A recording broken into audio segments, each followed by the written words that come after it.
There's a ship on fire in the middle of the Atlantic Ocean. The year is 1941. The German battleship Bismarck is sinking. 2,200 men are fighting for their lives. Explosions, smoke, 30-foot waves. When a British destroyer finally arrives to pull survivors from the water, the crew finds exactly what you'd expect. Exhausted, oil-covered sailors clinging to wreckage, desperate to be saved. And then they find something nobody expected. A cat, sitting on a floating plank, soaking wet, completely calm, watching the chaos around him with the same expression cats have worn for 10,000 years. The look that says, "I've seen worse than this." They pull him aboard. They dry him off. They give him a name, Oscar. And within a few weeks, the sailors start calling him something else, Unsinkable Sam. Because when a torpedo hits that ship and sends it to the bottom of the North Atlantic, Sam survives again. When a third ship goes down, Sam survives again. 3 ships, 3 sinkings, 1 cat, not a scratch. Now here's the question nobody ever really asks about this story. Was it luck? Was it survival instinct? Or was it something deeper? Something baked into this animal over 10,000 years of living alongside humans, learning to read danger, learning to endure, learning to find the one warm, dry plank in a freezing, burning ocean and stay on it. Because here's what I want you to understand before we go any further. The cat sitting near you right now, the one who knocked something off your counter this morning, the one who stares at you like you owe them money. That animal has survived everything. Ice ages, plagues, wars, the fall of entire empires, the rise of religions that worship them as gods, and the rise of religions that tried to wipe them from the face of the earth. They survived being used as war mascots on warships. They survived being shot into space. They survived the internet, turning them into the most watched creatures in human history. And through all of it, through 10,000 years of civilization rising and collapsing around them, the cat has barely changed. Not physically, not genetically, not in their behavior or their attitude or the specific look they give you when they decide they're done being petted. Scientists who analyze ancient cat DNA and compare it to modern house cats find something that honestly shouldn't be possible. They are almost identical. While dogs were shaped by thousands of years of selective breeding, bred for size, temperament, purpose, appearance, cats essentially said no thanks and walked away from the whole process. They let humans domesticate them on their own terms, and those terms were, "We'll live with you, we'll protect your grain stores, we'll occasionally allow you to pet us, but we are not changing who we are for anyone." And somehow, that strategy worked. Cats are now one of the most successful mammals on the planet. There are an estimated 600 million domestic cats in the world today. They are on every continent except Antarctica. They have been worshipped as gods, condemned as demons, sent to space, elected to political office, promoted to railway management, and made into the most viral content in the history of the internet. How did that happen? How did one wild, solitary, deeply suspicious desert animal end up conquering the entire human world? That's what this video is about. We're going to travel 10,000 years into the past and trace the cat's journey from a fierce wildcat stalking rodents in a Neolithic grain field, all the way to the animal currently judging you from across the room. We're going to cover the deal they made with the first farmers, the moment they became gods in Egypt, the centuries when they were hunted as servants of the devil, the ships they sailed on, the wars they survived, the empires they outlasted, and the strange modern twist where the very thing that makes cats impossible to control, their independence, their indifference, their refusal to change, turned out to be exactly what made them irresistible to every human civilization that ever encountered them. If you've ever looked at your cat and thought, "What are you really, and how did you end up here?" This video is going to answer that question in ways that are going to genuinely surprise you. I'm going to be honest with you. Most history videos about cats start with ancient Egypt and spend about 30 seconds on everything else. We're not doing that. Egypt is a huge part of this story, but it's not the beginning, and it's not even close to the most interesting part. Before Egypt, there were 10,000 years of cats quietly making themselves indispensable. And after Egypt, there were centuries of some of the most dramatic reversals in the history of any animal on Earth, from worshipped to hunted, from sacred to cursed, from the companion of pharaohs to the companion of witches. The full story is longer, stranger, and more fascinating than most people realize. And by the end, you're going to understand your cat in a completely different way, not just as a pet, but as a survivor of everything human civilization has ever thrown at them. If you love cats and you want to understand where they really came from, hit that subscribe button right now so you don't miss what's coming next. We're about to go back to the very beginning. Let's start 10 million years before your cat was born, the wild beginning. 10 million years ago, there were no house cats. There were no cats of any kind that you would recognize. But there was something stirring in the forests of Asia, a small, fast, intensely focused predator that was about to begin one of the longest evolutionary journeys in mammal history. The family Felidae, the cat family, first appeared on Earth roughly 10 to 12 million years ago. Scientists believe the common ancestor of all cats originated somewhere in Asia, possibly in what is now Central or Southeastern Asia. From that single starting point, the family spread, diversified, and eventually split into the dozens of species we know today.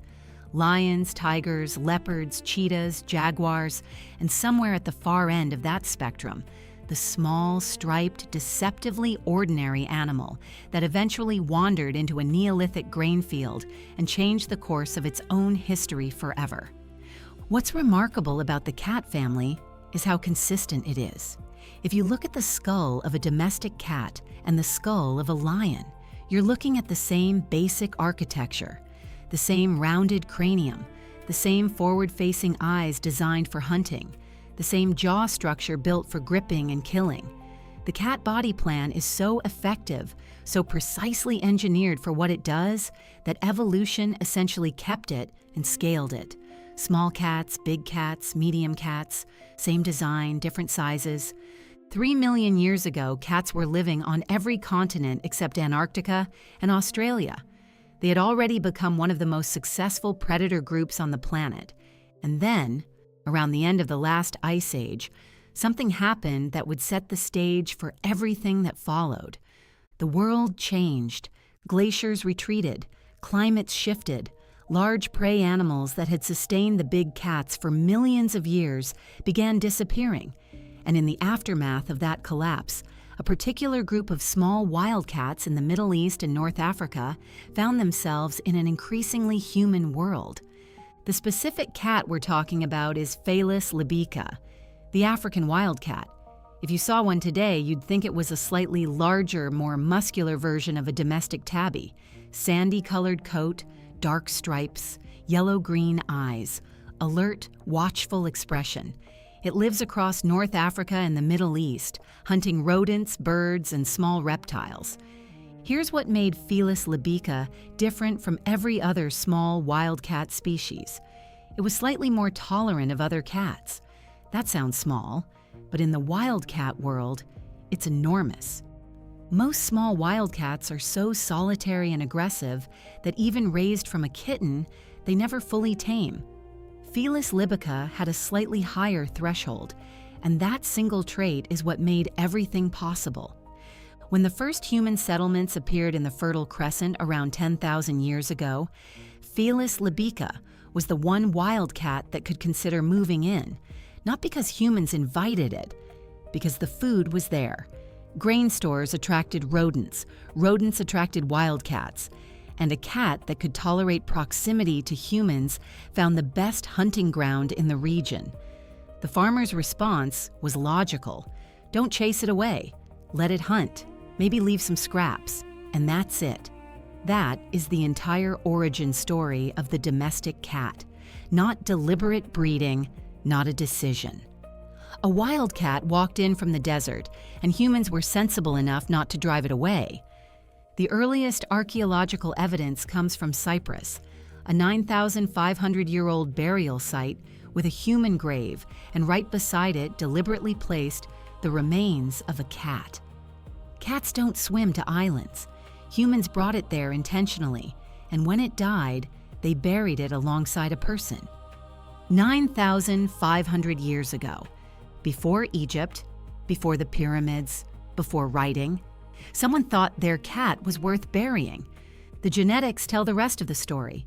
Ancient cat DNA compared to modern house cats is extraordinarily similar. Dogs diverged dramatically from wolves during domestication. Bodies changed, skulls changed, instincts changed. Cats went through almost none of that.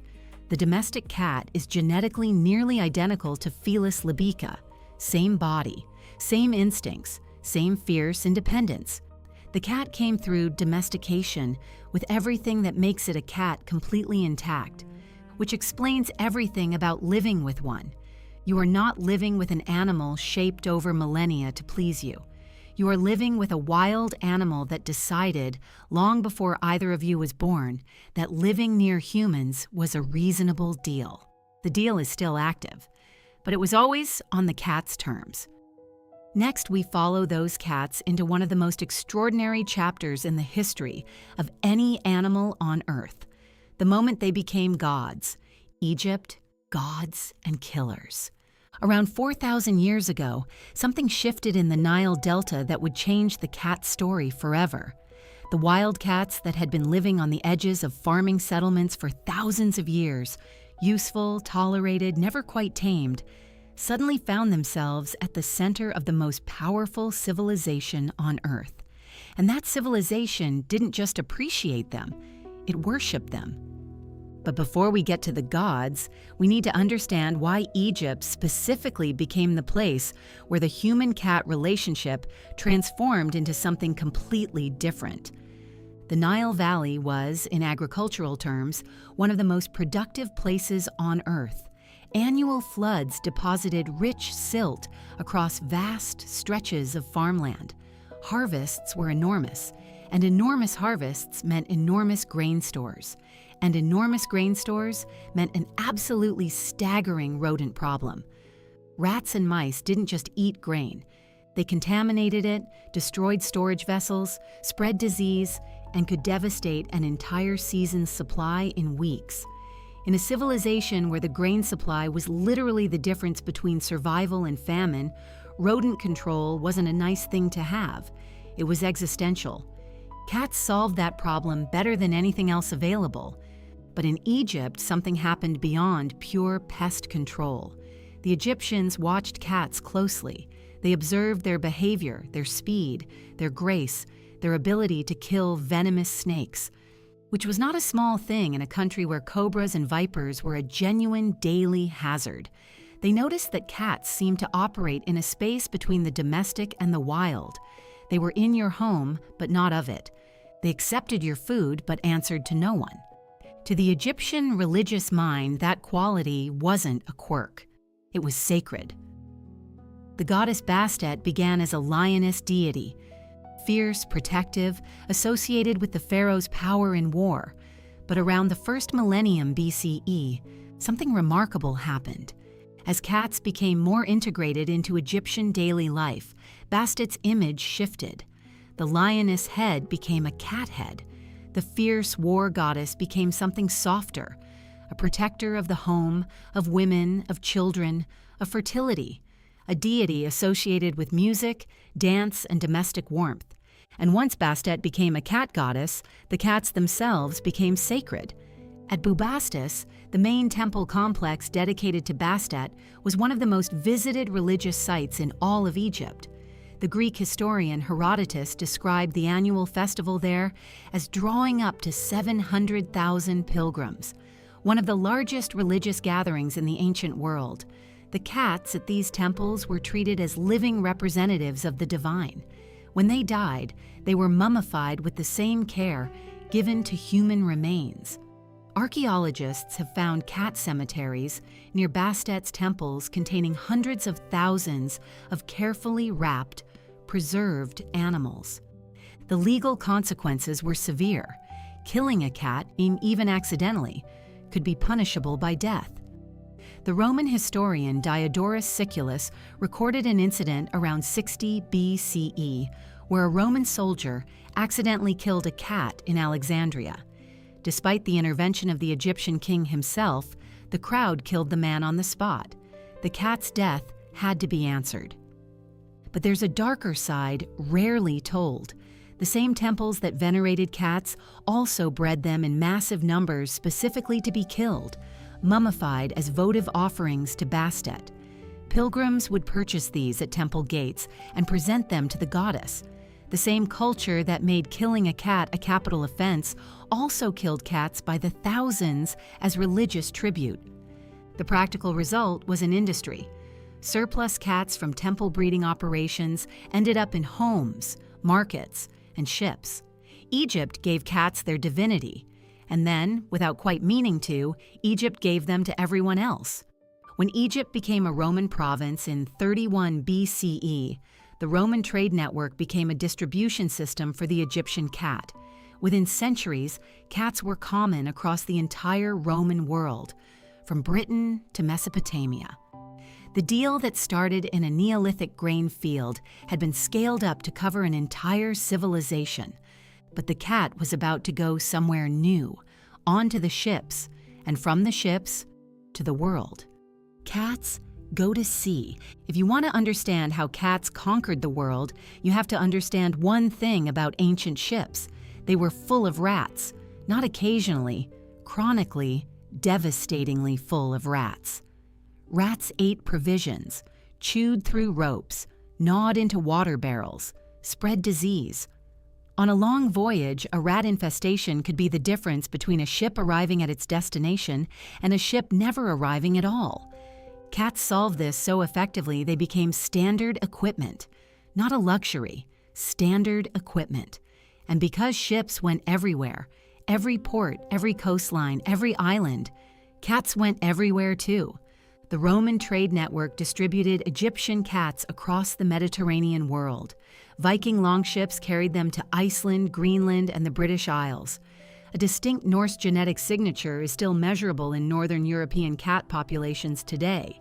Then came the age of exploration, and ships going to every corner of the globe. Cats arrived in the Americas with European colonists, in Australia with British settlers, in sub-Saharan Africa through Portuguese trading posts. Along the way, individual cats became legends.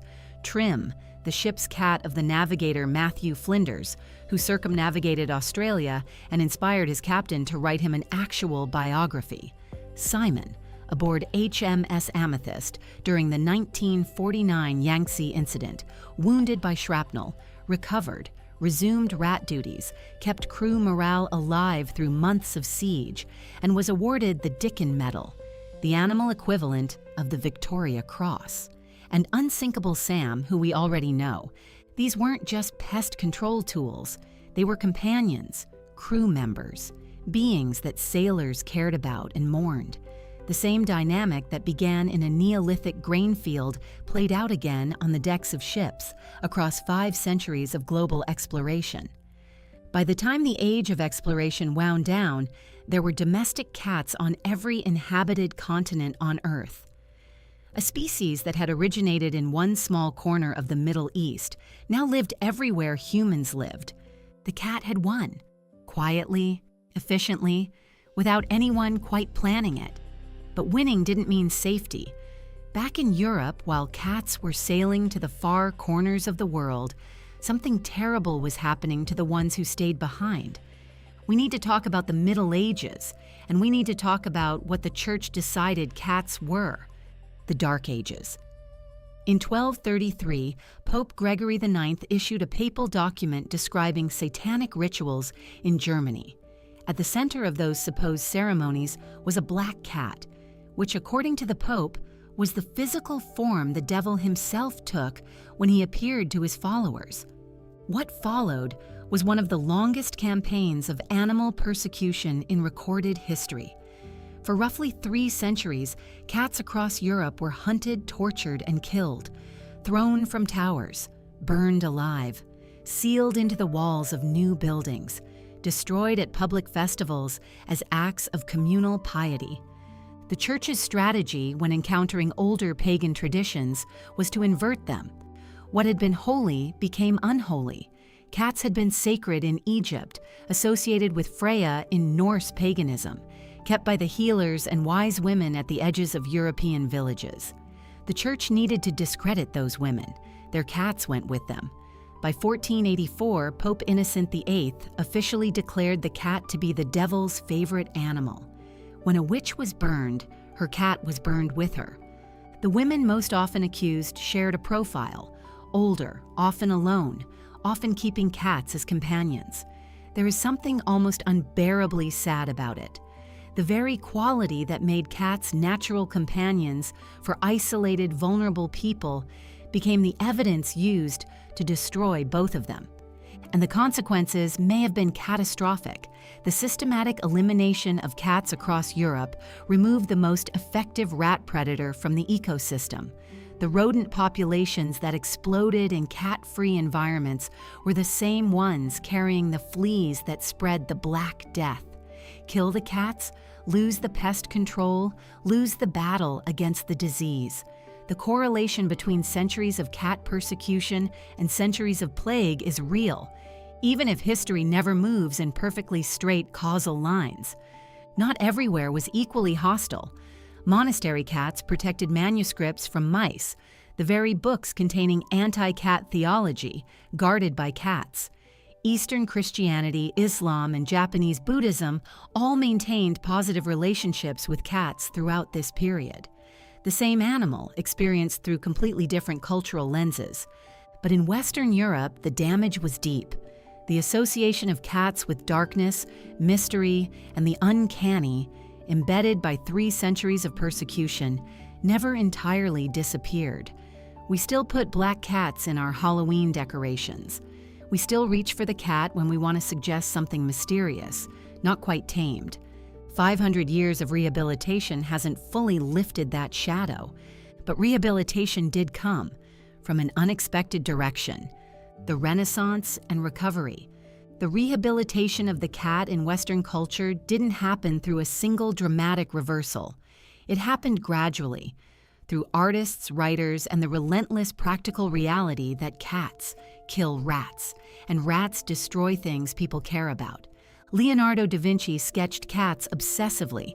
The Dutch genre painters put them in their domestic scenes. Montaigne questioned in print whether his cat was playing with him as much as he was playing with her. Samuel Johnson bought oysters himself for his cat Hodge, rather than send servants. Cardinal Richelieu kept dozens and left provisions for them in his will. The association between cats and literary and intellectual life runs through the entire history of modern literature. Hemingway, T.S. Eliot, Mark Twain, Dickens, Colette. Something about the cat's independence and capacity for focused silence suits people who spend their lives thinking and writing. On the practical side, the British Post Office put cats on the payroll to protect mail from mice in 1868. Government buildings across Europe did the same. The cat fancy emerged. The first cat show at Crystal Palace in 1871, attended by thousands, organized by Harrison Weir, who argued not that cats were useful, but that cats were wonderful. Breeds were cataloged. Standards were set. The modern, organized world of cat appreciation was born. And then, in 1947, a Michigan businessman named Edward Lowe gave a neighbor some industrial absorbent clay to put in her cat's indoor box. She came back for more. He bagged it up and called it kitty litter. The litter box moved the cat from the periphery of the home to its center. Combined with post-war prosperity and the rise of commercial pet food, it created the conditions for an explosion in indoor cat ownership.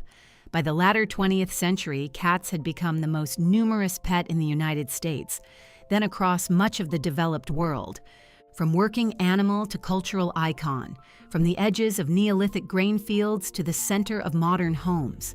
But before the internet made cats immortal, there's one more thread of this story. A completely different cultural relationship with cats that developed far from the Western tradition.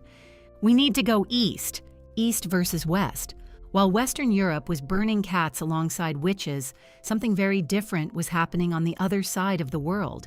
In Japan, in Islamic civilization, in China, and across much of Asia, the cat was never the devil's animal. It was never hunted, never cursed, never associated with heresy or darkness. In fact, in some of these cultures, the cat achieved a status that in some ways rivals what it had in ancient Egypt, not as a god exactly, but as something deeply integrated into the spiritual and cultural fabric of the society, valued not just for what it did, but for what it was. Let's start with Islam because the Islamic relationship with cats is one of the oldest and most consistently positive in the world.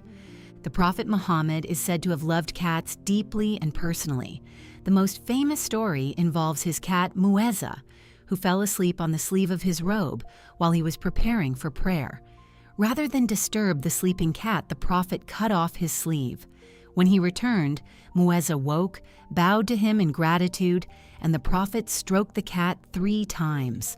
Whether the story is historical fact or pious legend, it established something important. The cat as an animal worthy of consideration, of kindness, of a certain respect that overrides human convenience. In Islamic jurisprudence, cats are considered clean animals, tahir, permitted in the home in ways that dogs are not. A cat may walk across a prayer mat without making it impure. A cat may drink from the same water vessel as a Muslim without rendering the water ritually unfit. These are not trivial distinctions. They reflect a genuine theological position that the cat is compatible with religious life. The practical consequences were significant. Cats were kept and valued throughout the Islamic world, in homes, in mosques, in markets. There are accounts of pious Muslims providing food and water for street cats as an act of charity. The idea that a cat might be hunted or destroyed would have been, in this cultural context, genuinely incomprehensible. The contrast with contemporaneous Western Europe is as sharp as anything in the history of human-animal relationships.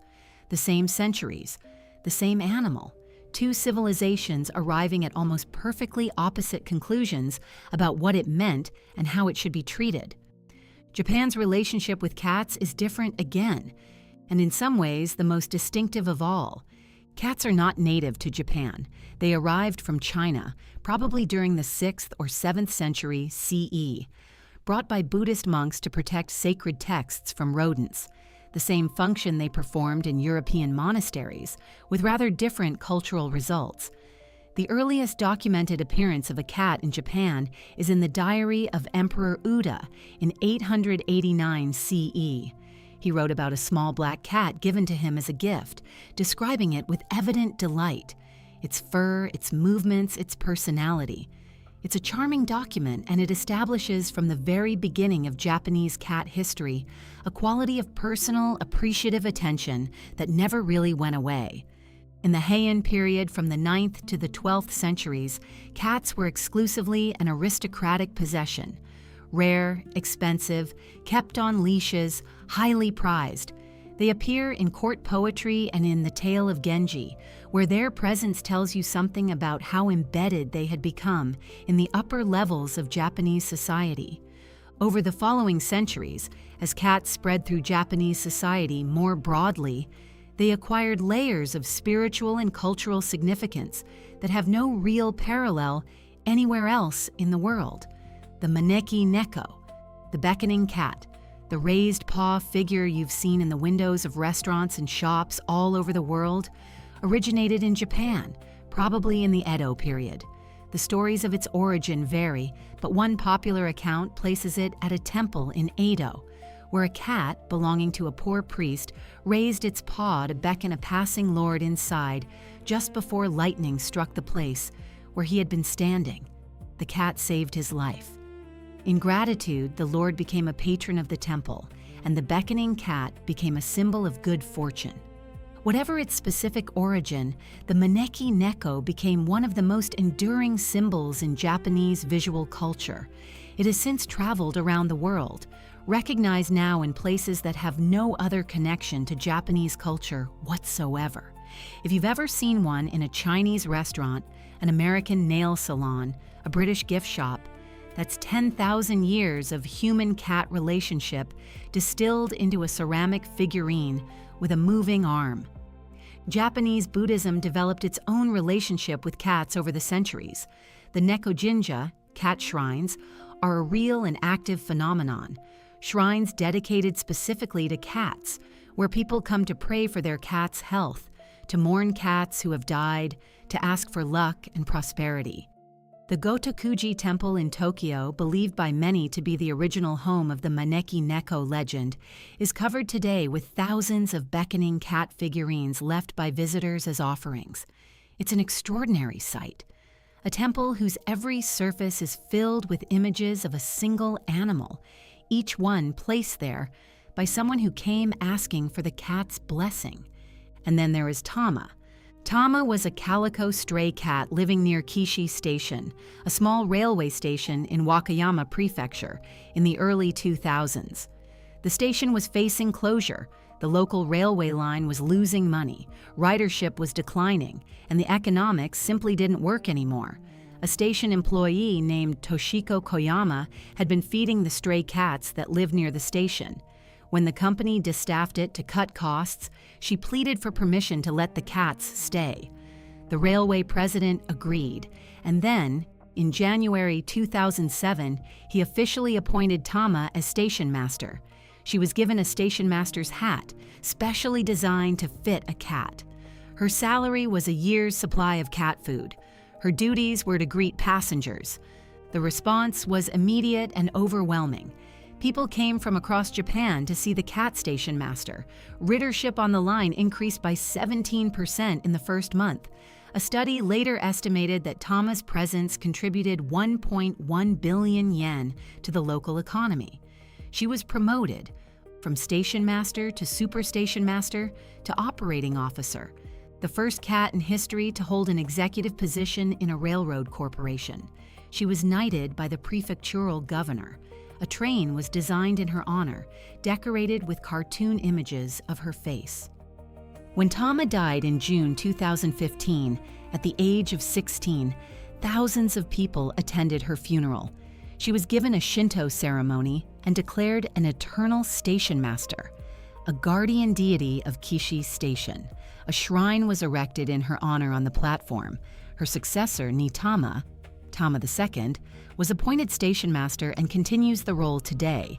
You can still visit Kishi Station.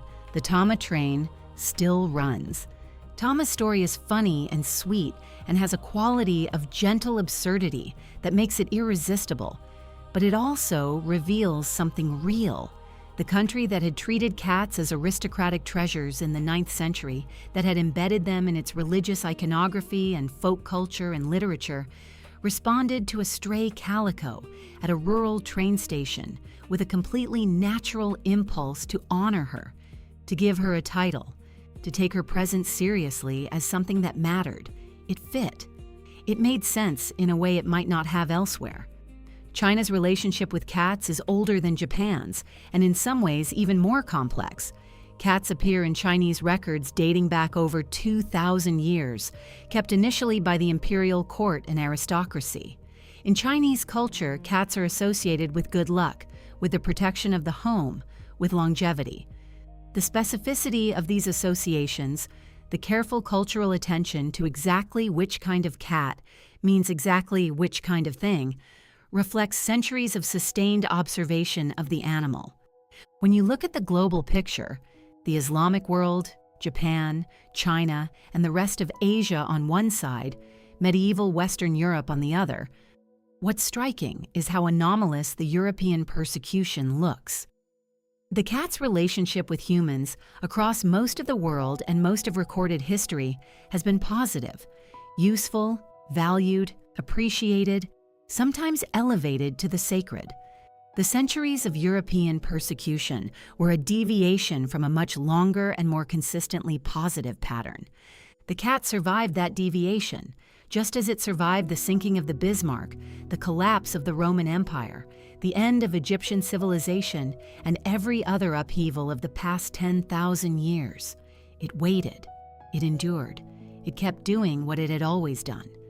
And eventually, the world came back around to appreciating it. The final chapter of that return happened faster than anyone could have predicted, and it happened because of a technology that the cat, through no intention of its own, turned out to be perfectly suited for: the modern era. In the early 2000s, something started happening on the internet that nobody planned, nobody predicted, and nobody has ever fully explained. People started posting pictures of their cats, not just occasionally, constantly, obsessively, with a dedication and enthusiasm that quickly dwarfed everything else happening on the early internet. Cat pictures, cat videos, cat stories, cat memes. The phenomenon grew so fast and so large that by the mid-2000s, it had become impossible to ignore. By the early 2010s, it had become one of the defining cultural features of the internet age. And by the mid-2000s, researchers, psychologists, and cultural critics were seriously trying to understand why. The question isn't as simple as it sounds. Dogs are also beloved pets. Dogs are also photographed constantly. Dogs also have devoted owners who find them endlessly fascinating, but dogs never achieved anything close to what cats achieved online. The gap between cat content and dog content on the early internet was enormous. Not because dogs were less popular as pets, but because cats triggered something in the people who filmed and photographed them that dogs, somehow, didn't quite trigger in the same way. What was it? Part of the answer is that cats are visually unpredictable in ways that make for good short-form content. A cat's behavior can shift in an instant, from profound stillness to explosive action, from dignified composure to complete physical chaos. The gap between a cat's evident self-regard and the absurdity of what it's actually doing is a reliable source of comedy. A dog doing something ridiculous usually looks like it knows it's doing something ridiculous. A cat doing something ridiculous maintains, throughout, an expression of complete personal dignity. That contrast, the seriousness of the cat's own self-presentation versus the objective situation it's in, is funny in a very specific and very repeatable way. But there's something deeper, too. Researchers who have studied the psychology of cat content online have suggested that cats serve a function similar to what they've always served in human life.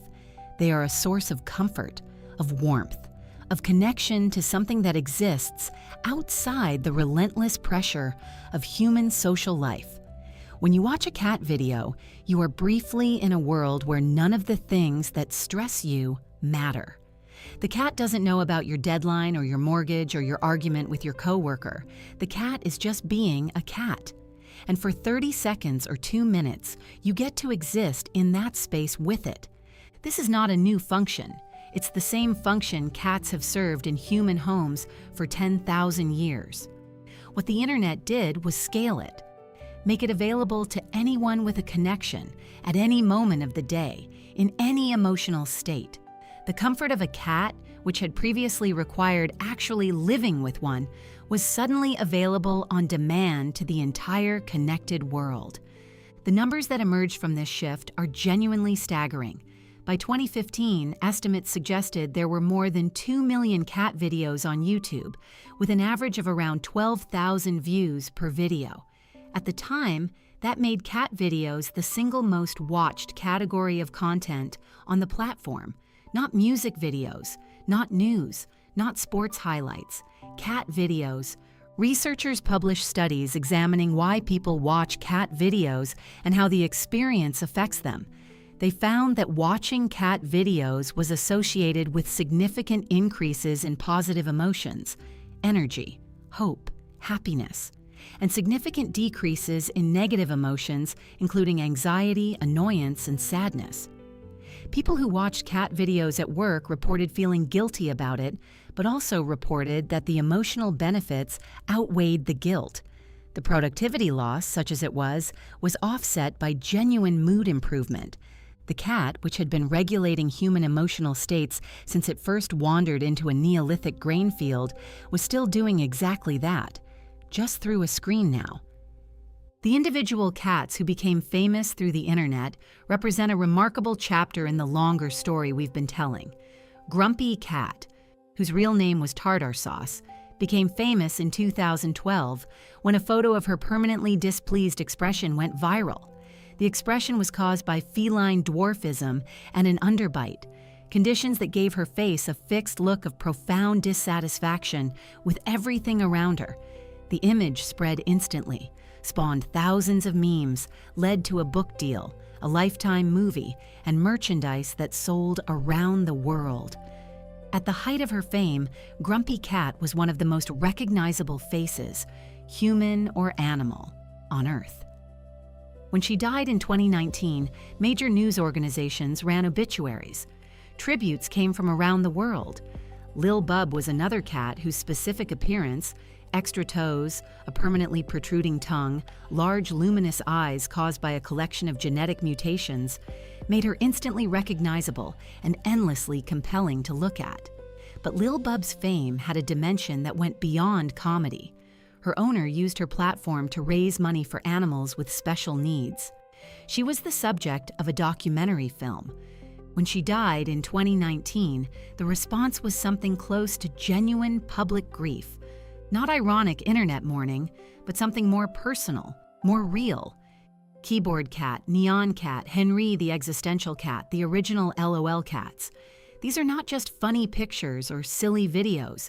They are cultural artifacts. They represent the specific ways that human beings in the early 21st century used humor, absurdity, and the image of a cat to process the strangeness of the world they were living in. The LOL cat format, a photo of a cat with deliberately misspelled text expressing some relatable sentiment, was one of the first genuinely new forms of humor produced by internet culture.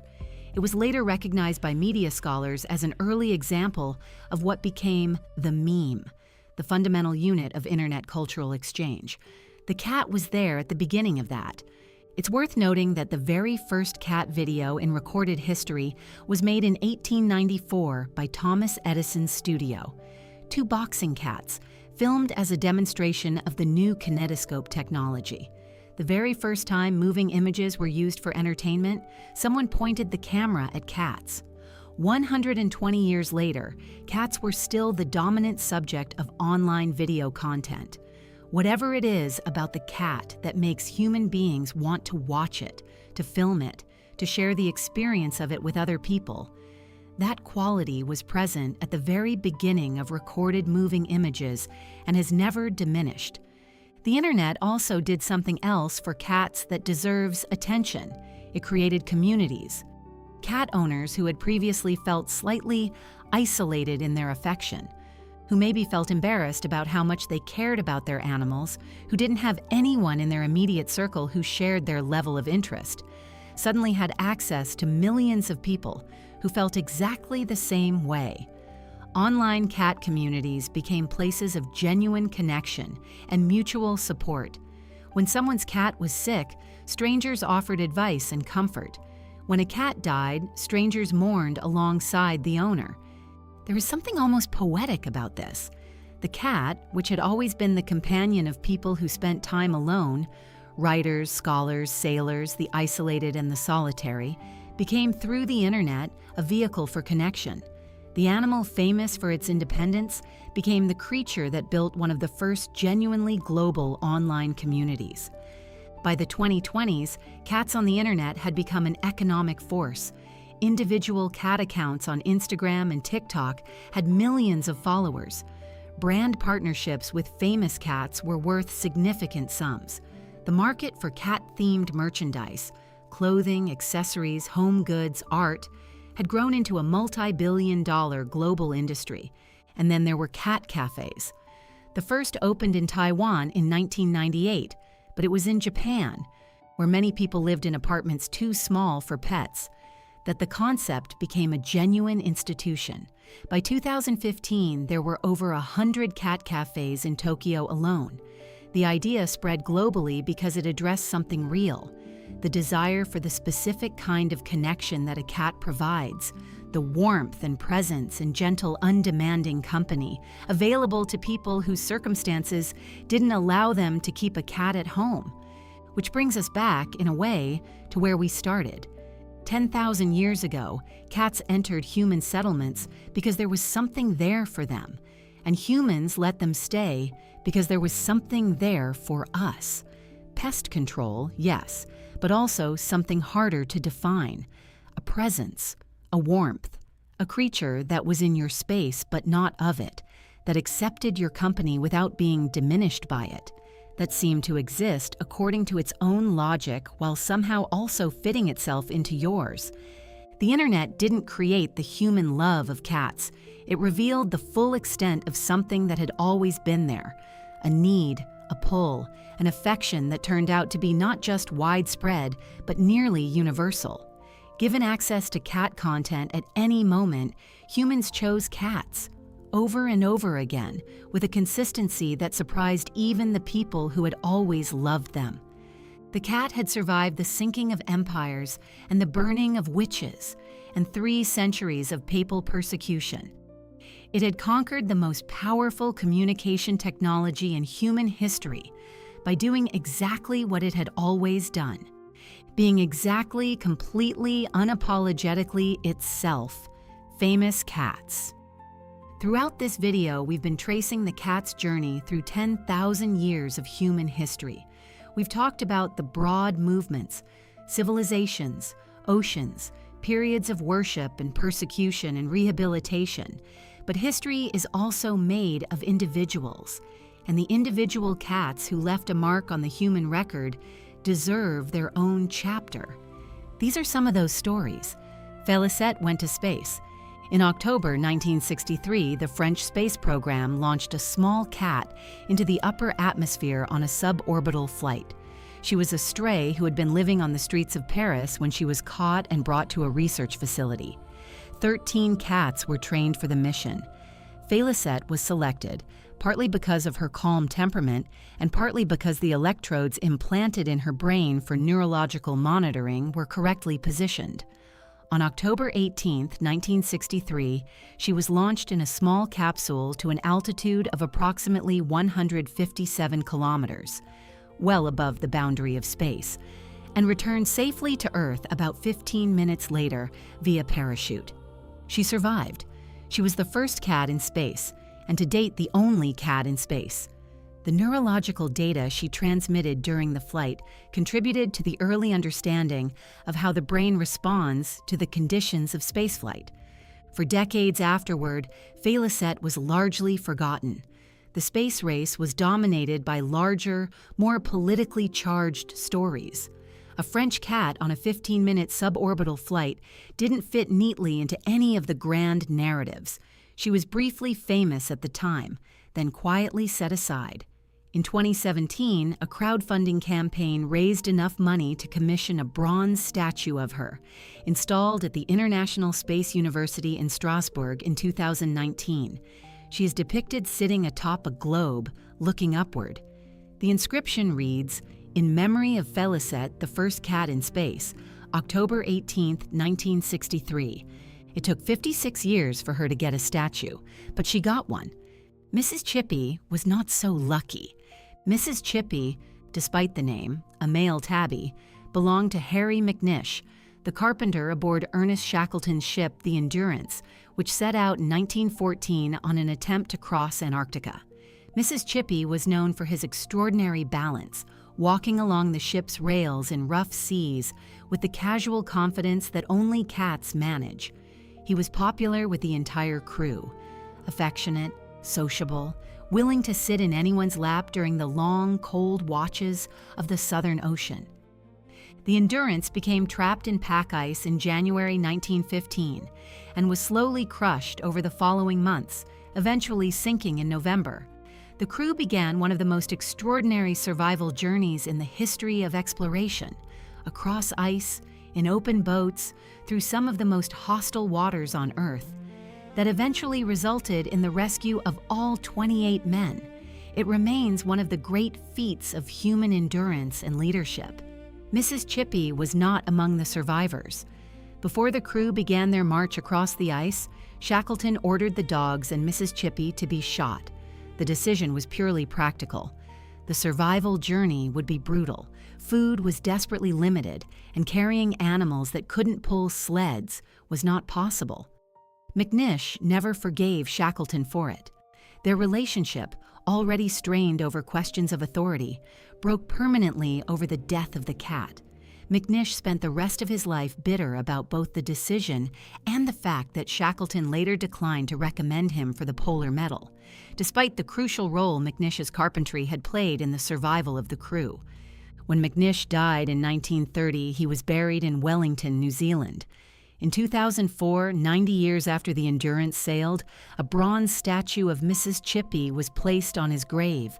The cat and the carpenter, separated in life, reunited in bronze on a hillside in Wellington. It is one of the most quietly moving memorials in the history of polar exploration. Scarlett ran into a burning building 5 times. In March 1996, a fire broke out in an abandoned garage in Brooklyn, New York. When firefighters arrived and extinguished the blaze, they found a stray cat nearby in visible distress. Her eyes blistered shut, her paws burned, her ears scorched.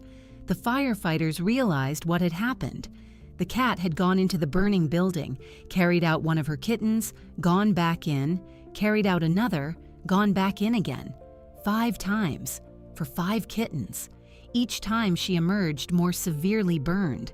When she finally had all 5 kittens gathered in a safe spot, she was going from kitten to kitten, touching each one with her nose to check they were still alive, despite the fact that her eyes were blistered shut and she couldn't see them. One of the firefighters, David Gianelli, took Scarlett and her kittens to an animal shelter. The story was reported in a local newspaper. Within days, the shelter had received over 7,000 calls from people wanting to adopt Scarlett. Letters and donations arrived from around the world.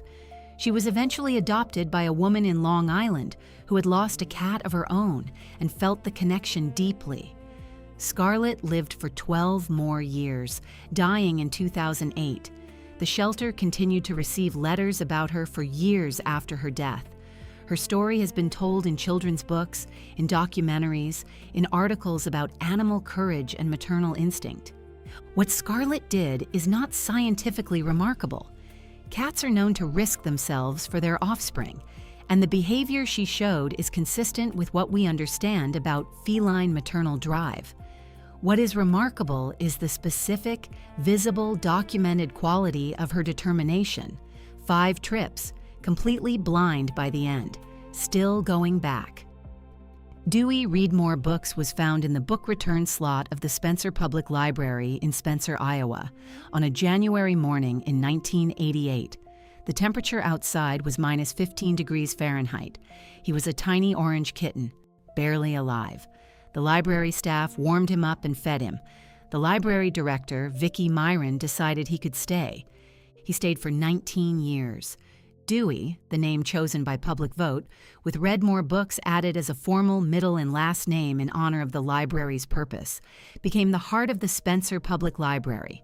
He greeted patrons at the door. He sat on the laps of people doing research. He slept in the children's section during story hour.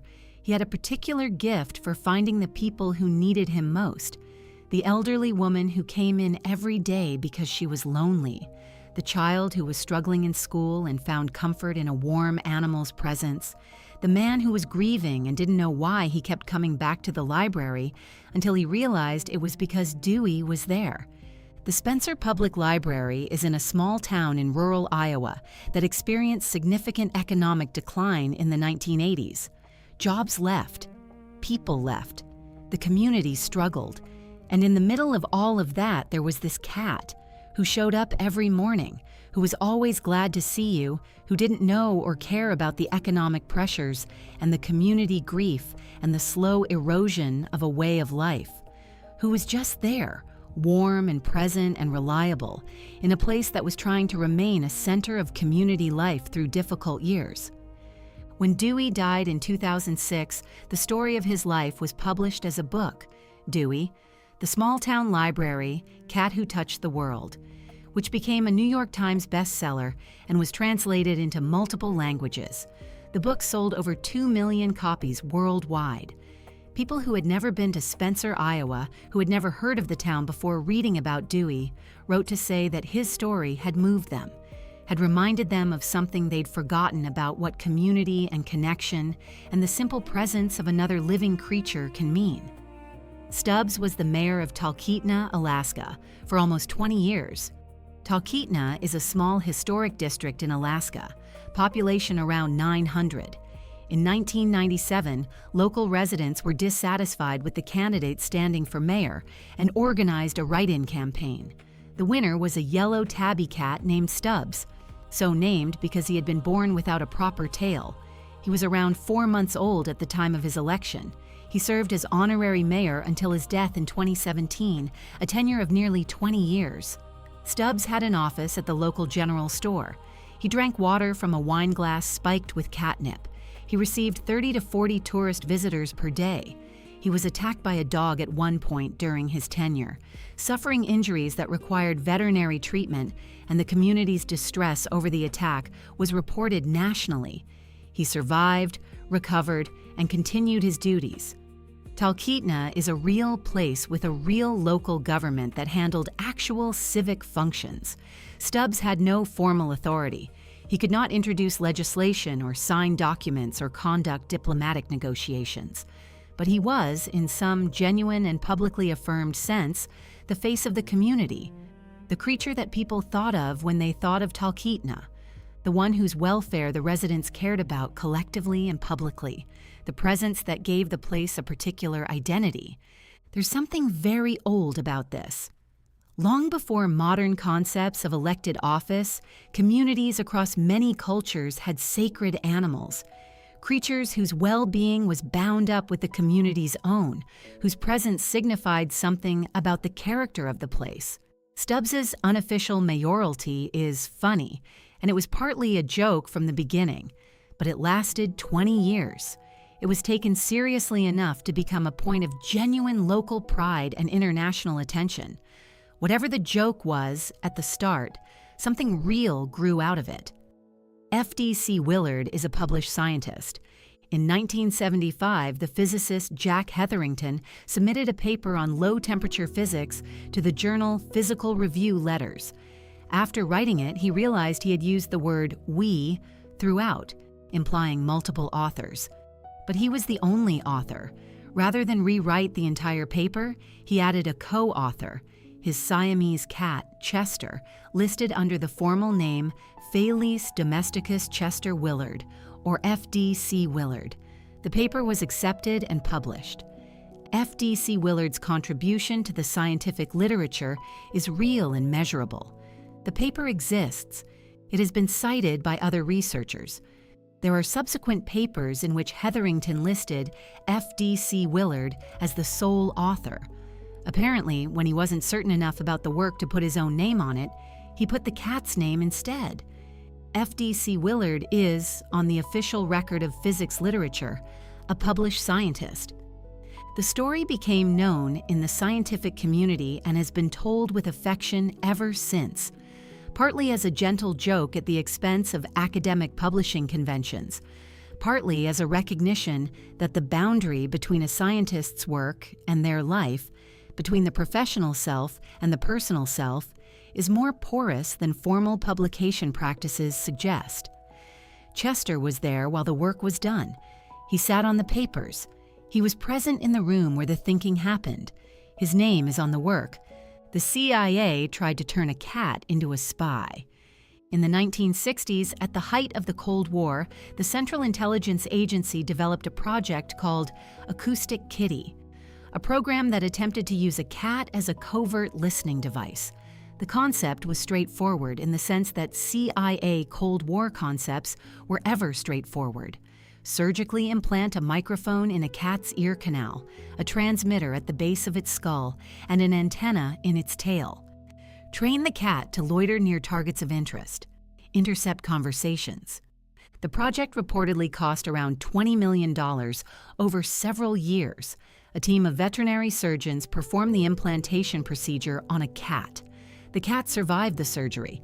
It was taken to a park for its first field test, near a bench where two men were sitting. The cat was released. It was immediately hit by a taxi. The CIA officially closed the acoustic kitty program shortly afterward. The declassified documents describing the project note, with considerable understatement, that the program had a definite limitation. What the documents do not explain is why anyone in the intelligence community thought that a cat, specifically a cat, an animal whose defining characteristic is that it goes exactly where it wants to go and nowhere else, could be reliably directed toward a particular target and made to stay there long enough to record a useful conversation. The answer, presumably, is that the people who designed the program had never actually lived with a cat. These are the cats whose names we remember, the ones whose stories found their way into the historical record, into newspapers and books and scientific journals and CIA memos. For every one of them, there were millions of cats whose names were never written down, who kept rats out of grain stores and ships' holds, who sat on the laps of people who needed warmth, who walked through history doing what cats do, leaving no trace except the faint genetic memory of a relationship that began 10,000 years ago and has never ended. The famous cats and the unknown cats are part of the same story, a story about an animal that found its way into human life on its own terms, stayed on its own terms, and has never left. Oscar didn't choose to be famous. He didn't choose anything in the way humans choose things. He just did what he did, day after day, in a 41-bed unit in Providence, Rhode Island, and the world eventually noticed. Oscar was one of 6 cats adopted in 2005 by the Steer House Nursing and Rehabilitation Center, a facility that cares for patients in the final stages of Alzheimer's disease, Parkinson's disease, and other terminal illnesses. Most of its residents are largely unaware of their surroundings. Oscar was, by all accounts, not a particularly friendly cat. He was generally aloof. He kept to himself. In his early months at Steer House, staff would find him hiding in supply closets or under beds, keeping his distance from the people around him. But staff began to notice a pattern. When Oscar did come out and choose to sit with a patient, when he jumped onto someone's bed and curled up beside them, that patient would die within a few hours. Every time, without exception. The cat was so precise in his assessment of impending death that the staff developed a protocol requiring that the patient's family be called in whenever Oscar settled beside someone, so that they could come and say goodbye before it was too late. Oscar was, in effect, functioning as a clinical indicator, not through any training or intention, simply through whatever it was he was sensing. Dr. David Dosa, a geriatrician at Brown University who worked with Steer House patients and witnessed Oscar in action, believed he was likely responding to some smell, perhaps chemical changes as cells break down during the dying process. Cats have an extraordinarily sensitive sense of smell. The biochemical changes that occur in the body during the final stages of dying are real and measurable. The most plausible explanation is that Oscar was detecting those changes and responding to them in the way cats respond to things that draw their attention, by going closer, by staying. What nobody has fully explained is why he stayed, why he chose, consistently, to spend those final hours beside someone who was dying. He wasn't rewarded for it. He wasn't trained to do it. It wasn't a behavior that served any obvious purpose in the terms cats usually operate by. He just did it. Oscar has provided companionship to those who would otherwise have died alone. That is the thing that stays with you about his story. In a unit where most residents had lost the ability to be fully aware of their surroundings, where the capacity for communication had largely faded, where the ordinary human rituals of dying, conversation, recognition, farewell, were often impossible. A cat was present, lying beside people in their final hours, warm, alive, there. Over the course of his 17 years at Steer House, Oscar is estimated to have been present at over 100 deaths. When Oscar died in 2022, Dr. Dosa paid tribute to him by saying that despite his fame, Oscar was really just an ordinary cat who was beloved by staff for doing what cats do, hanging around, getting in the way, and providing companionship to those he lived with. That description is perfect, and it contains everything important about Oscar's story. He was an ordinary cat. He was doing what cats do, following his senses, seeking out whatever drew him, staying where he chose to stay. The fact that where he chose to stay happened to be beside dying people, that his ordinary cat behavior turned out to have profound meaning for the humans around him, that his presence turned out to matter in a way that no one had designed or planned. That is not a coincidence or a miracle. It is what happens when you put a cat in the middle of human life and pay attention to what it does.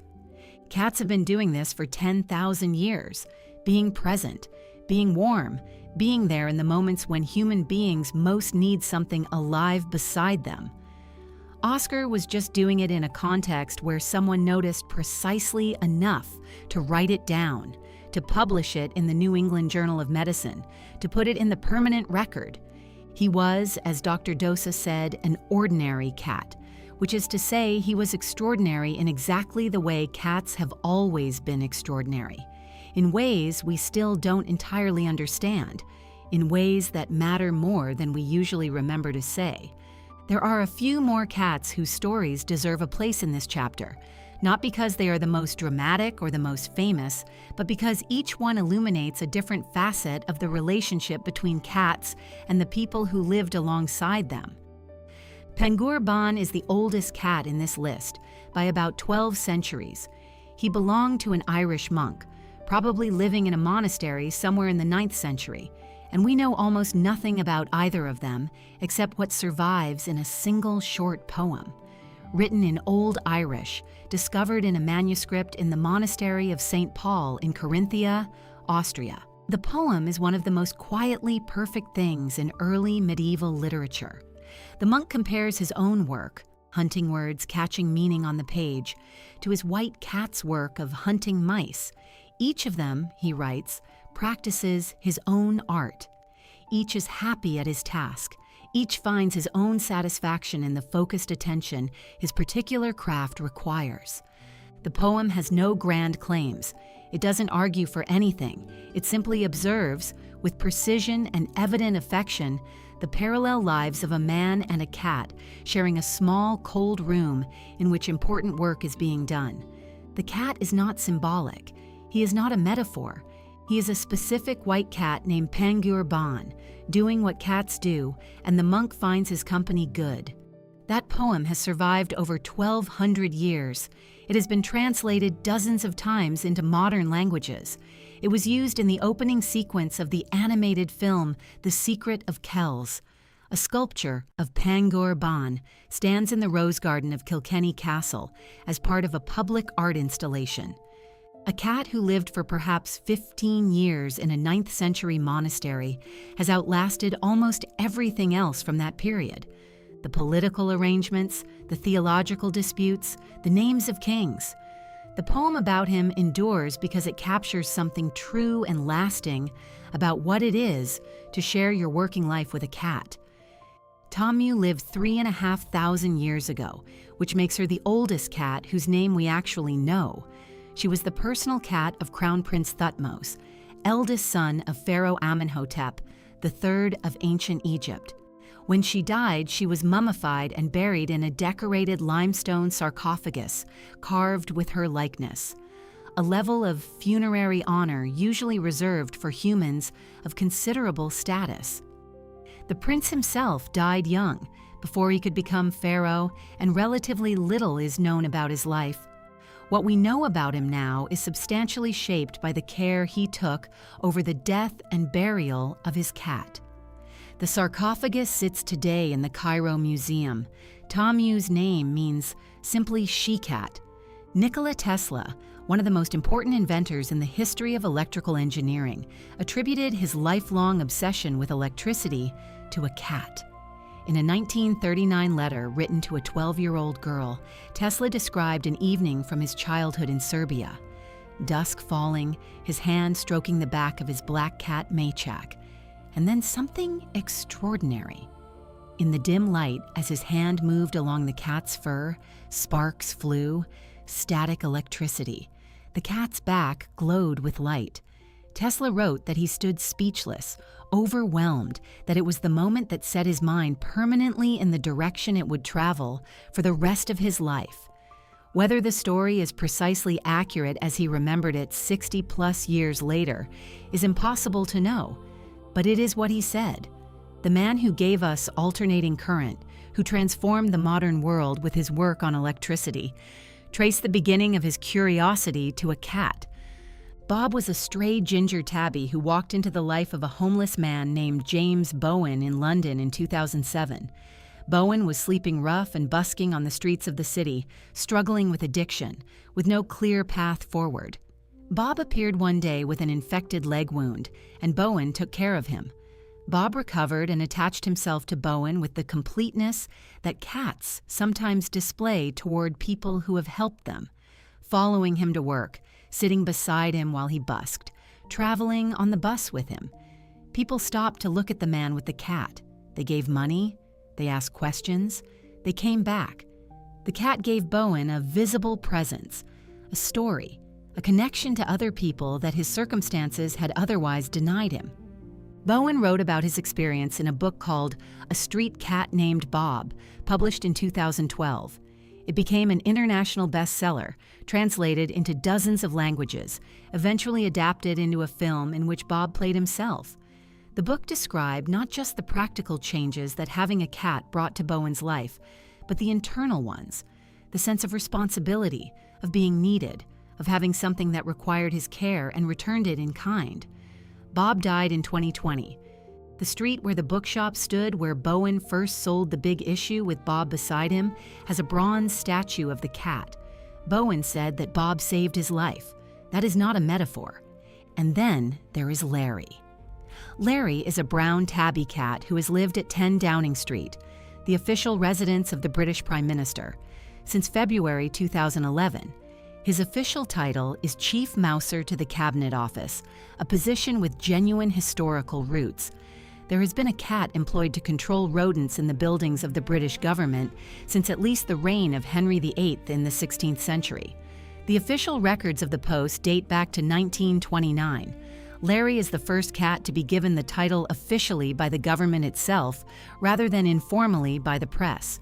His duties, as described on the official Downing Street website, include greeting guests to the house, inspecting security defenses, and testing antique furniture for napping quality. He is also, nominally, contemplating a solution to the mouse problem, which the website notes is still in the tactical planning stage. He has served 6 prime ministers, Cameron, May, Johnson, Truss, Sunak, and Starmer, making him one of the most politically durable figures associated with the British government in the past 15 years. Prime ministers come and go. Larry remains. An opinion poll conducted ahead of the 2024 general election found that Larry had a higher favorability rating than both of the main human candidates. He received 44% favorability. The Prime Minister received 22%. The leader of the opposition received 34%. In a period of significant political turbulence and public disillusionment with politicians, the cat was the most liked figure connected to British government. This is funny. It is also, in its way, completely logical. Larry has no policies to defend, no decisions to justify, no scandals to survive. He is simply there, warm, present, doing what cats do, in a building associated with power and controversy and the relentless churn of political life. He is the one constant who requires nothing from anyone except food and the occasional open door.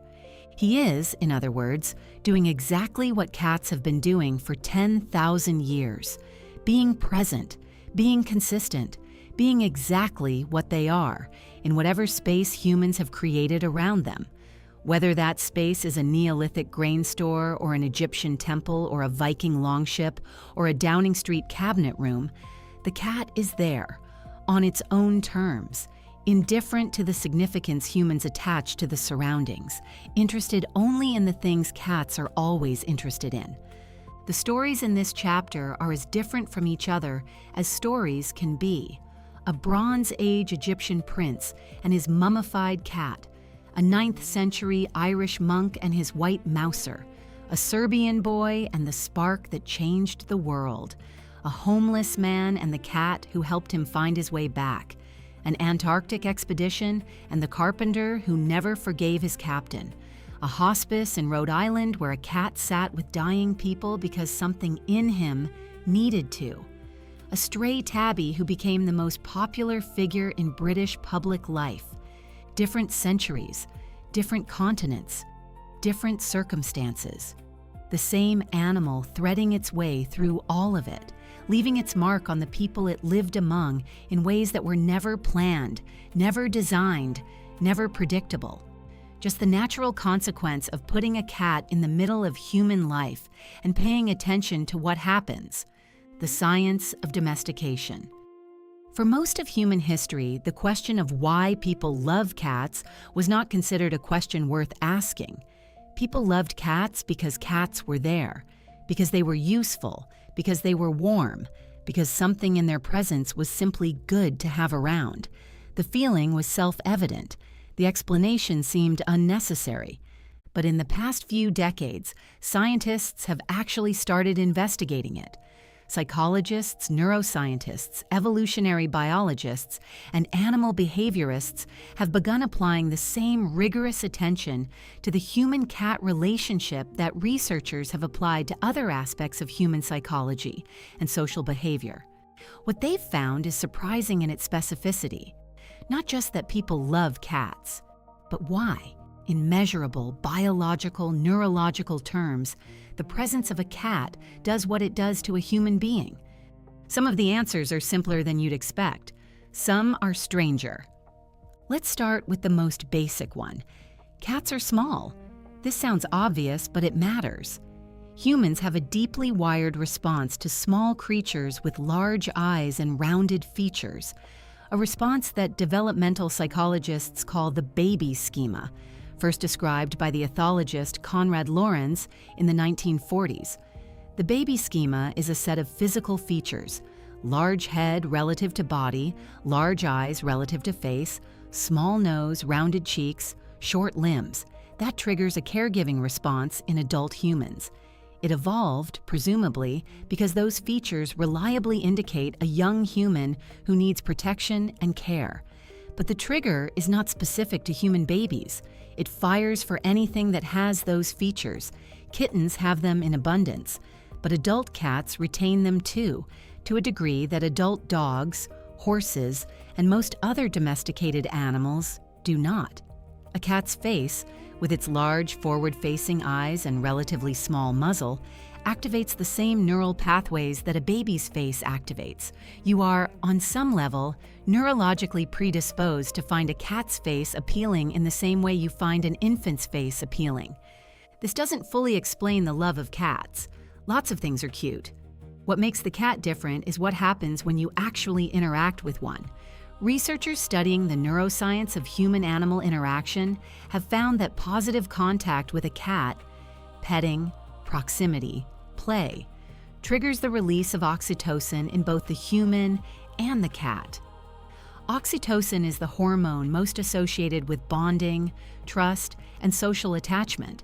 It's released during physical contact between people who care about each other, during nursing between a mother and infant, during experiences of social warmth and connection. The fact that it's released during interaction with a cat tells you something important about what the brain classifies that interaction as: not entertainment, not distraction, but social bonding. Your brain treats the cat on a neurochemical level as a social relationship. Cortisol levels, the measurable marker of stress in the body, drop in the presence of cats.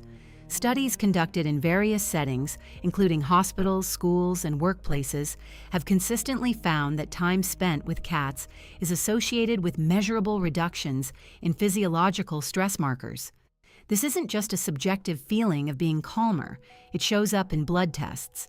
The stress response, which involves the release of cortisol and the activation of the sympathetic nervous system, is genuinely dampened by the presence of a cat in ways that can be measured. Researchers have also studied the specific effect of a cat's purr. The purr operates at a frequency range of roughly 25 to 150 hertz. Within that range, particularly between 25 and 50 hertz, vibrations have been shown in clinical research to promote bone density, accelerate healing in soft tissue, and reduce pain. This is not folk medicine or intuition. It is documented in orthopedic and veterinary research. The cat's purr, which cats produce both when content and when stressed or injured, generates vibrations that have measurable therapeutic effects on biological tissue. When your cat purrs on your lap, you are being exposed to a low-level therapeutic vibration. Your body is responding to it at a cellular level. This may explain something that cat owners have reported anecdotally for as long as cats and humans have lived together, that cats seem to seek out people who are ill or in pain. The phenomenon Oscar represented in his hospice is, in this light, less mysterious than it seems. If the dying process produces chemical changes that cats can detect, and if cats are drawn to sources of warmth and to situations where their presence produces a specific kind of response, then a cat gravitating toward the sickest person in the room may simply be following its senses to the place where it is most needed and most felt. The psychology of cat ownership reveals something interesting about why different people are drawn to cats versus dogs. Research on personality and pet preference has found consistent patterns. People who prefer cats tend to score higher on measures of openness to experience, introversion, and sensitivity. They tend to prefer relationships that involve more mutual independence, more respect for boundaries, less overt display of need. The qualities that dog people sometimes describe as aloofness in cats are the same qualities that cat people describe as respect. The cat doesn't demand your attention. It doesn't perform its attachment publicly and constantly.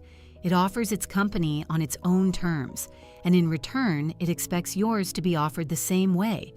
For people who find constant social demand exhausting, who need solitude to recharge, who value the quality of a relationship over its volume of expression, the cat's way of relating is not a deficiency, it's a match. There's also something in the cat's independence that functions as a kind of validation. A dog will love almost anyone who feeds it reliably and treats it kindly. This is one of the things people love about dogs, the unconditional quality of the attachment, the sense that you are loved simply for being present. But the cat does not love unconditionally. The cat chooses. And when a cat chooses you, when it crosses a room to sit beside you specifically, when it seeks you out when you're sad, when it sleeps on your pillow instead of anywhere else it could sleep, that choice means something precisely because it wasn't guaranteed. You didn't earn the cat's affection simply by existing in the same space. Something about you, specifically, is what the cat decided it wanted. Researchers who study the attachment between cats and humans have found that cats do form genuine attachments, not just to their feeding schedule or their environment, but to specific people. Using methods adapted from child development research, including the Strange Situation Protocol originally designed to study infant caregiver attachment, scientists have found that cats show secure and insecure attachment styles toward their owners comparable to those seen in human children and their parents. A securely attached cat will use its owner as a safe base, exploring confidently when the owner is present, showing distress when the owner leaves, seeking proximity on reunion. The attachment is real, it is personal, and it is, in the technical sense of the word, a bond. Cats also read humans with more sophistication than most people realize. Research has shown that cats track their owners' emotional states, responding differently to calm versus anxious voices, adjusting their behavior based on their owner's mood, seeking proximity more in moments of distress. They don't have the vocabulary to discuss what they're noticing, but they are noticing. The cat sitting beside you when you're having a bad day is not doing so randomly.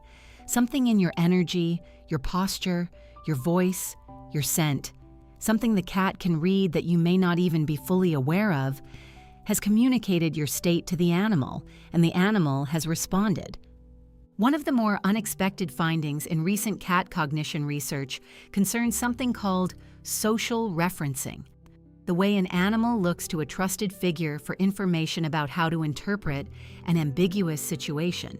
Human infants do this constantly, checking a parent's face to determine whether a new object or person is safe. Dogs do it too, which is one of the reasons they're so effective as working partners in contexts where reading human intention matters. Cats were long assumed not to do it, assumed to be too independent, too uninterested in human cues. Recent research has found that assumption was wrong. Cats do socially reference their owners. When confronted with an unfamiliar object or situation, cats will look at their owner's face and adjust their response based on what they see there. A calm owner, a calm cat. An anxious owner, an anxious cat. The cat is using you as information about the world, the same way a child uses a parent. What makes this remarkable is not just that it happens, but what it implies about the cognitive model the cat has built of you. To use someone as a social reference, you have to have a representation of that person as a reliable source of information about safety. You have to have learned, through experience, that this individual's assessment of situations is worth consulting. The cat has done that. The cat has built a model of you as a trustworthy interpreter of the world. That's not a simple thing. That's a relationship. The cultural longevity of the cat is, in this light, less surprising than it might seem.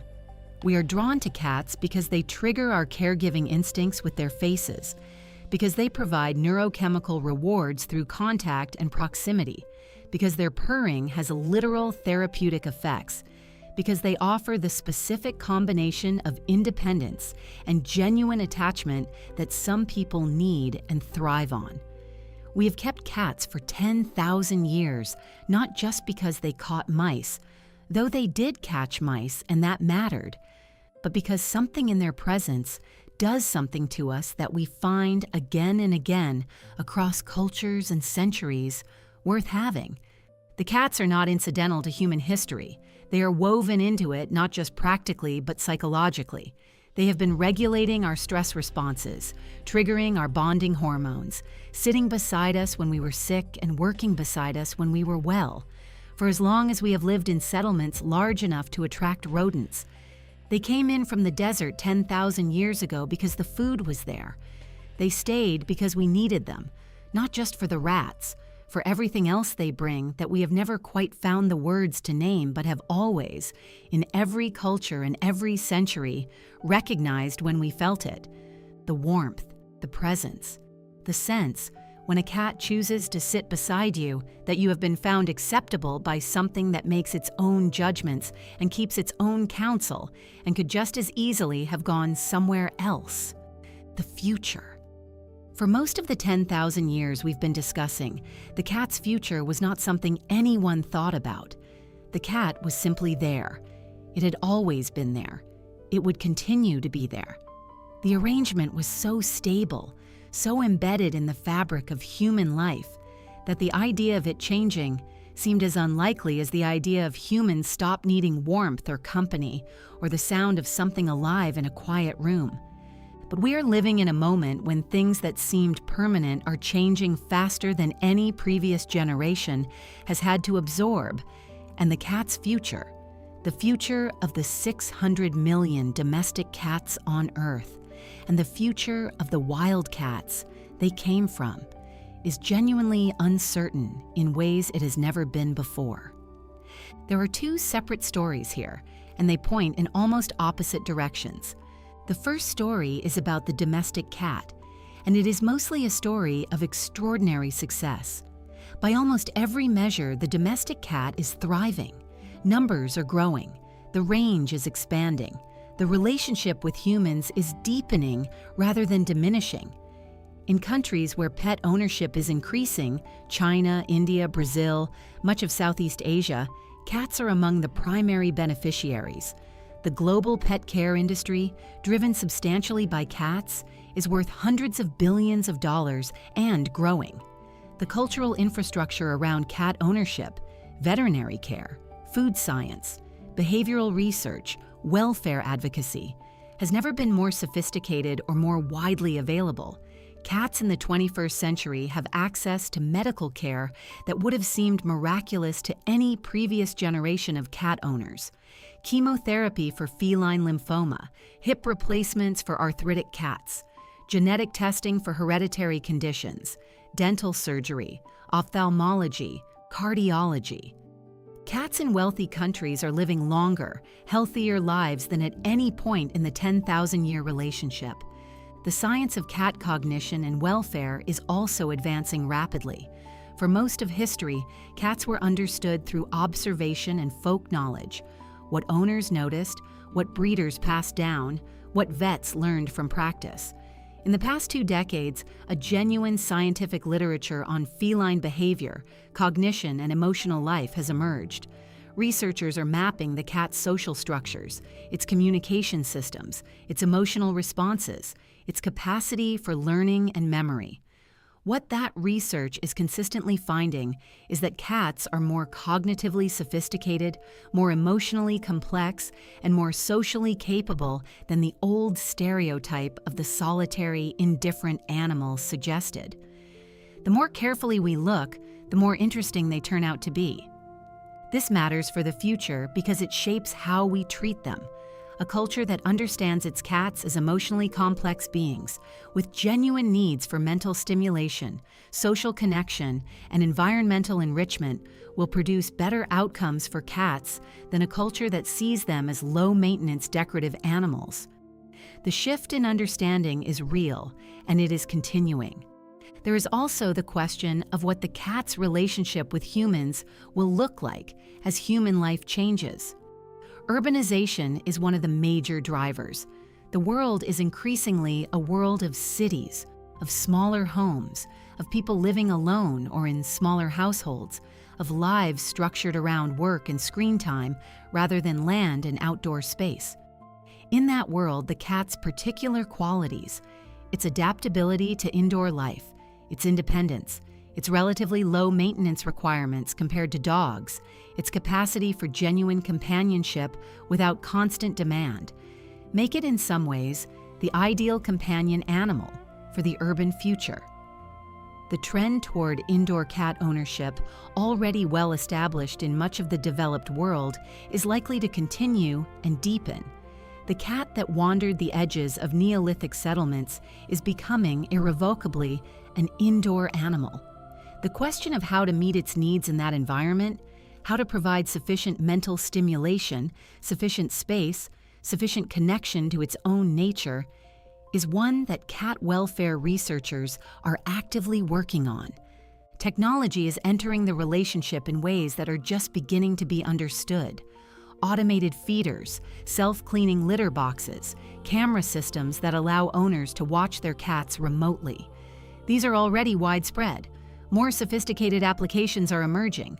Wearable health monitors for cats that track heart rate, activity levels, sleep patterns, and early indicators of illness. AI-assisted veterinary diagnosis systems that can identify health problems from behavioral data before symptoms become obvious to human observation.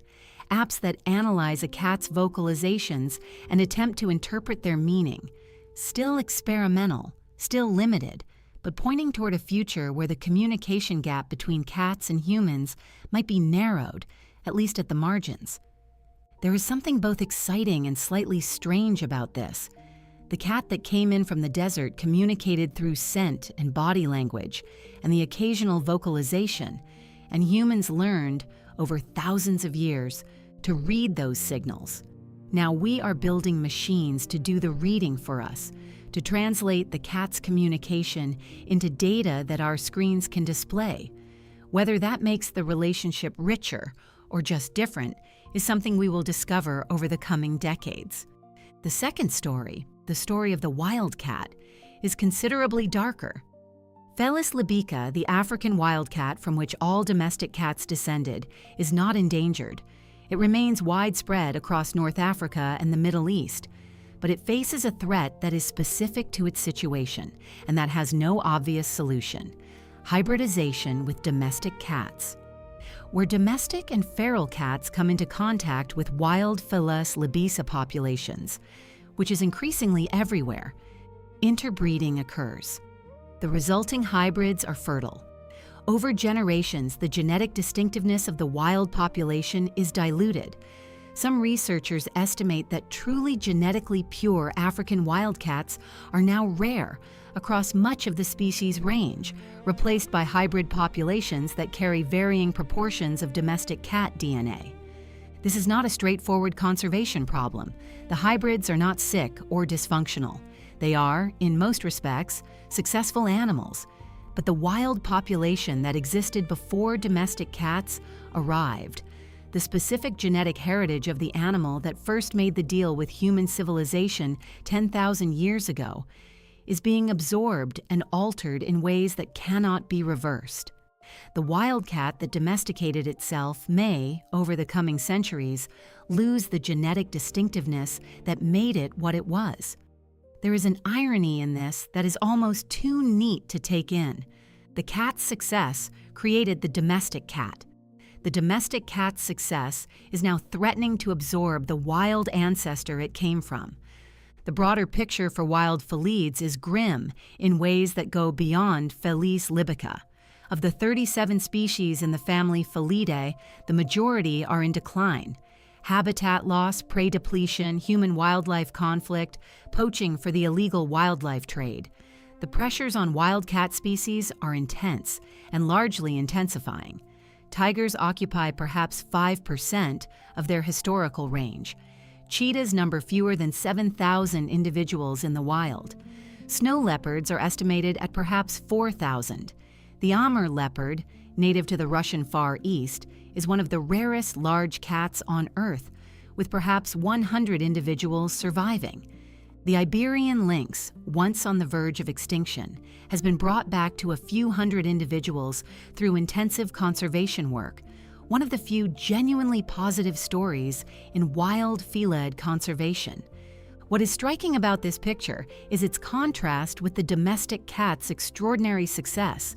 The family Felidae is simultaneously producing the most numerous and widely distributed cat in history, the domestic cat, and watching the majority of its wild members decline toward extinction. The cat has conquered the human world completely, and the human world is taking the wild world apart. This is not a simple story of villains. The pressures on wildcat habitats come from the same forces that have driven human prosperity: agricultural expansion, urban growth, resource extraction, the rising material expectations of billions of people who deserve better lives. The wildcats are losing because humans are winning in ways that were never intended to harm them, but that harm them nonetheless. Conservation efforts for wild felids are real, significant, and in some cases, producing results. Tiger populations in India have increased substantially over the past decade as a result of sustained protection efforts. The Iberian lynx recovery is one of the most successful conservation stories of the past 30 years. Snow leopard research and protection programs are expanding, but the scale of the challenge dwarfs the scale of the response. The resources devoted to wild cat conservation, while meaningful, are a small fraction of what would be needed to address the root causes of habitat loss and human-wildlife conflict at the level where they would make a lasting difference. The domestic cat also presents its own conservation challenge, one that is deeply uncomfortable for cat lovers to reckon with. Outdoor cats, and particularly feral cats, are among the most significant predators of wild birds and small mammals in the ecosystems where they have been introduced. In the United States alone, estimates of cat predation on birds range from 1 to 4 billion birds killed annually. numbers that are contested in their precision, but that reflect a genuine and substantial impact. On islands where endemic bird and reptile species evolved in the absence of feline predators, the introduction of cats has driven multiple species to extinction and continues to threaten others. The cat that has been a valued pest controller in human settlements for 10,000 years is, in wild ecosystems where it doesn't belong, itself a pest of devastating effectiveness. This creates a genuine ethical and practical tension. The animal that has given humans so much, companionship, emotional regulation, the comfort of its presence, 10,000 years of partnership, is also, when allowed to operate outside the boundaries of the relationship, a significant threat to wild biodiversity. The solutions that wildlife conservationists advocate, keeping cats indoors, managing feral populations humanely but decisively, are solutions that many cat lovers resist. The conversation is ongoing, unresolved, and likely to become more urgent as wild bird and small mammal populations continue to decline, and the role of cat predation in those declines becomes better understood. The cat's future, then, is not one story, but many. The beloved indoor companion, living longer and better than any cat before it. The feral colony cat, navigating urban ecosystems in ways that are neither fully wild nor fully domestic. The hybrid wildcat, gradually absorbing the genetic legacy of its domestic descendants. The wild felid species, fighting to survive in a world that is being transformed around them faster than evolution can respond. All of these futures are happening simultaneously. All of them are shaped by the same force: the expansion of human presence and human influence across the entire surface of the planet. The cat's extraordinary success at living alongside humans has, paradoxically, placed it at the center of some of the most difficult questions about what the human relationship with the natural world should look like going forward. We brought the cat in from the desert. We gave it warmth and food and the protection of our settlements. We took it with us when we sailed to the far corners of the earth. We worshipped it and persecuted it and rehabilitated it and made it the most watched creature in the history of recorded media. We have been, in the fullest sense of the word, partners. For 10,000 years, across every continent, through every form of human civilization. What we have not yet fully reckoned with is the responsibility that partnership carries, not just toward the cats in our homes, but toward their wild relatives, toward the ecosystems that cats affect, toward the question of what it means to have invited a wild animal into the human world and allowed it to spread everywhere we have spread. The cat came in on its own terms. The question of what we owe it and what we owe the world it came from is one that this generation of humans is only beginning to seriously ask. Outro. 10,000 years ago, somewhere in the Fertile Crescent, a wildcat made a decision. Not a conscious decision in the way humans make decisions, not a calculation or a plan, just the accumulation of small choices, day after day, moving a little closer to the human settlement, staying a little longer near the grain stores, tolerating the proximity of the strange upright creatures who moved through the space without posing an immediate threat. A threshold crossed gradually that changed everything. We tend to tell the story of domestication as something humans did to animals. We selected them, bred them, shaped them to our purposes. And for most domesticated animals, that's largely true. Dogs were reshaped over thousands of years of deliberate and accidental human selection into dozens of forms. Hunters, herders, guardians, companions, each tuned to a specific human need. Cattle, sheep, horses, pigs, all transformed by the long pressure of human preference and human management into animals that are significantly different from their wild ancestors. The cat refused that process, not actively, not through any intention, but through the simple fact of remaining what it was. The cat that wandered in from the desert 10,000 years ago is, in all the ways that matter, the same animal sitting near you now, same instincts, same independence, same quality of attention, same refusal to be entirely defined by its relationship with you. What we did, without meaning to, was invite a wild animal into our lives and allow it to remain wild. And in doing so, we gave ourselves something that nothing we actually domesticated could have provided. The company of a creature that chooses us, not because it was bred to need us, not because its psychology was reshaped over generations to depend on us, because it looked at the situation and decided, on its own terms, using its own judgment, that this was a reasonable arrangement. That decision, made and remade by every cat that has ever lived with a human being, is what gives the relationship its particular quality. The cat's affection means something different from a dog's affection, not because it is lesser, but because it is chosen. Every time a cat crosses a room to sit beside you, it is making a choice it didn't have to make. Every time it seeks you out when you're sad, every time it sleeps on your pillow instead of anywhere else it could sleep, every time it slow blinks at you from across the room. That is an animal with its full independent nature intact, deciding that your company is worth having. 10,000 years of that relationship has left its mark on both sides. The cats that live with humans now are not the same as the wild cats that first wandered in from the desert. They are more social, more communicative, more oriented toward human presence, more comfortable with the strange conditions of domestic life. But the core of what they are has not changed. The wildness is still there, held just below the surface, present in every hunt and every sudden burst of speed and every inexplicable act of total independence.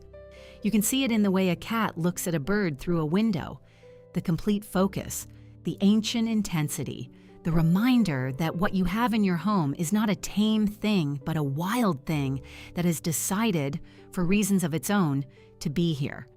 We survived together, through ice ages and plagues and wars and the fall of empires, and 3 centuries of someone deciding that cats were evil and trying to eliminate them from the face of Europe. Through the collapse of the civilizations that worshiped them and the rise of the civilizations that persecuted them, and the eventual gradual rehabilitation that brought them back to the center of human life, where they had always, underneath everything, belonged. Through the age of exploration and the age of sail and the Industrial Revolution and the 20th century and the internet and everything the 21st century has thrown at both of us. The cat is still here, in 600 million homes around the world, on every continent except Antarctica, on more screens than any other subject in the history of recorded moving images, in our literature and our art and our mythology and our law and our language, in the specific personal way that your cat, the one who is probably somewhere near you right now, sleeping or watching or waiting to be fed, is present in your daily life as an animal that chose to be there. There is a continuity in that which is genuinely remarkable when you stop to think about it. The person who carved Tamu's sarcophagus in ancient Egypt, the Irish monk who wrote about Pangur Bán in his cold scriptorium, the sailor who found Oscar floating on a plank in the Atlantic, the woman who opened her home to Scarlett and her 5 burned kittens, the staff at a hospice in Rhode Island who learned to call families when a particular cat settled beside someone in the night. All of them were in a relationship with the same animal, not the same individual cat, but the same deal, the same arrangement entered into by both parties on terms that have never been formally negotiated and have never needed to be. The cat comes in. The cat stays. The cat is, in whatever way a cat can be, yours. And you are, in whatever way a cat allows, its human. That is what 10,000 years of shared history looks like. Not a story of one species dominating another, or of an animal being reshaped to serve human needs, or of humans and cats existing in some romanticized perfect harmony. A more honest story than any of those. a story of two very different kinds of creature finding each other useful, then finding each other interesting, then finding each other in the specific, inarticulate, neurochemical, deeply real way that cats and humans find each other necessary. The wild cat walked in from the desert. It looked at what was here. It decided to stay. And somehow, in all the 10,000 years since then, neither side has seen a compelling reason to change the arrangement. If you've made it to the end of this video, thank you. Genuinely. This has been one of the most remarkable stories I've had the chance to tell on this channel. Because it's not really a story about cats. It's a story about us. About what we need and what we find and what stays with us across all the time and distance and change that human life involves. If this video meant something to you, leave a comment below and tell me which part of the cat story surprised you most. Was it the dark centuries of persecution, the Viking longships, Oscar in the hospice, Félicette looking upward from her statue in Strasbourg? I read every comment and I want to know what stayed with you.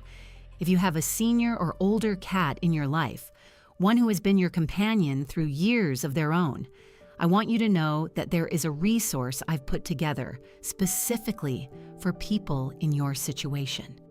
The link is in the description.